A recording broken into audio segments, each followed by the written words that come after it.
ଯଦି ଆପଣ ଦେଖିବେ ଅକ୍ଟୋବର ନଭେମ୍ବର ଡିସେମ୍ବର ମାସକୁ ଆମେ ବାତ୍ୟା ପ୍ରବଣ ମାସ କହିଥାଉ। ଦୁଇଟି ବାତ୍ୟା ପ୍ରବଣ ଋତୁ ରହିଛି, ଗୋଟେ ହେଉଛି ଏପ୍ରିଲ ମେ ଜୁନ୍, ଆଉ ଗୋଟେ ହେଉଛି ଅକ୍ଟୋବର ନଭେମ୍ବର ଡିସେମ୍ବର। ତେଣୁ ଅକ୍ଟୋବର ଡିସେମ୍ବରରେ ମଧ୍ୟ ଏହା ସୃଷ୍ଟି ହୋଇଥାଏ। ତେଣୁ ଏହା ବାତ୍ୟା ହେଲା ନାହିଁ, ଗୋଟେ ଡିପ୍ରେସନ ହେଇକି ୱିକ୍ ହେଇଗଲା, କିନ୍ତୁ ବର୍ତ୍ତମାନ ତାର ପ୍ରଭାବ ମଧ୍ୟ ହେଲା। ଯେତେବେଳେ ଡିପ୍ରେସନ ଥିଲା ସେତେବେଳେ ଓଡ଼ିଶାରେ ବର୍ଷା ହେଲା, ବର୍ତ୍ତମାନ ପୁଣି ମଧ୍ୟ ବର୍ଷା ହେବାର ଅଛି।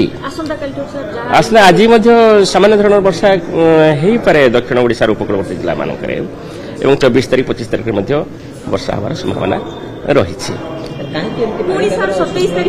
ନାଇଁ, ଏଇଟା ଅସ୍ୱାଭାବିକ ନୁହେଁ। ଏଇଟା ତ ଗୋଟେ लो प्रेशर सिस्टम ଯାକୁ ପ୍ରେଡିକ୍ଟ କରାଯାଇଥିଲା, ଏବଂ लो प्रेशर सिस्टमରେ ବର୍ଷା ହେବ ବୋଲି କୁହାଯାଇଥିଲା। ଏ ମଧ୍ୟ ଆଜି ମଧ୍ୟ ଆମେ କହୁଛୁ ପୁଣି ବର୍ଷା ହେବାର ଅଛି।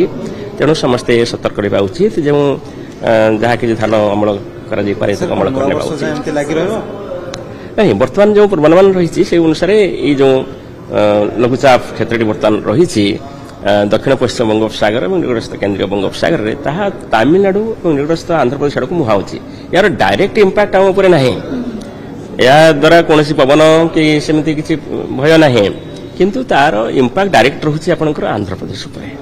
କିନ୍ତୁ ଆନ୍ଧ୍ରପ୍ରଦେଶକୁ ଲାଗିକି ଯେଉଁ ଦକ୍ଷିଣ ଓଡ଼ିଶାର ଜିଲ୍ଲା ରହିଛି ସେହି ଜିଲ୍ଲାମାନଙ୍କରେ ମଧ୍ୟ ବର୍ଷା ହେବାର ସମ୍ଭାବନା ରହିଛି। ସେ କଥା କହିଲେ ପରା, ସେ କଥା କହୁଛି ପରା, ବର୍ତ୍ତମାନ ବର୍ଷାଟା ଯେଉଁ ବର୍ଷାଟା ମନେ କରନ୍ତୁ ମୌସୁମୀ ସମୟରେ ବର୍ଷା ହୁଏ, ଆଉ ବର୍ତ୍ତମାନ ଶୀତ ଦିନେ ବର୍ଷାଟା ହେଉଛି। କିନ୍ତୁ ବର୍ତ୍ତମାନ ଯେହେତୁ ଧାନ ଅମଳକ୍ଷମ ଅବସ୍ଥା ରହିଛି, ତେଣୁ ଆପଣ ଅଳ୍ପ ବର୍ଷା ହେଲେ ମଧ୍ୟ ତାହା କ୍ଷୟକ୍ଷତି କରିପାରେ। ତେଣୁ ସେଥିପାଇଁ ପଦକ୍ଷେପ ନେବା ଉଚିତ। ତାର ଏପର୍ଯ୍ୟନ୍ତ ସେଭଳି ତାର ପ୍ରଭାବ ଏଠି ଆମର କିଛି ନାହିଁ।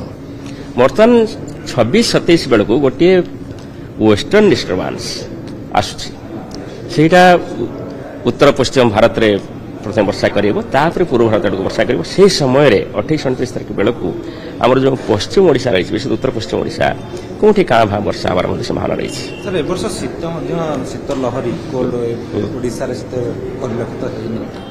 ସେ କଥା ଆମେ କହିଥିଲୁ ଆଗରୁ, ଯେଉଁ ଡିସେମ୍ବର ଆରମ୍ଭରେ ଯେଉଁ ମୁଁ ପ୍ରେସ୍ କନଫରେନ୍ସରେ ଆଡଭାନ୍ସ ଦେଇଥିଲି ଯେ ଏ ବର୍ଷ ଶୀତ ଅଧିକ ଅନୁଭୂତ ହେବ ନାହିଁ।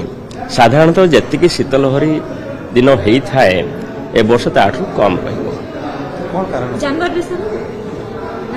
ଆମେ ମାସକୁ ମାସ କହିନୁ, ଆମେ କହିଛୁ ଡିସେମ୍ବର ଜାନୁଆରୀ ଫେବୃଆରୀ ମିଶିକି ଶୀତ ଋତୁ।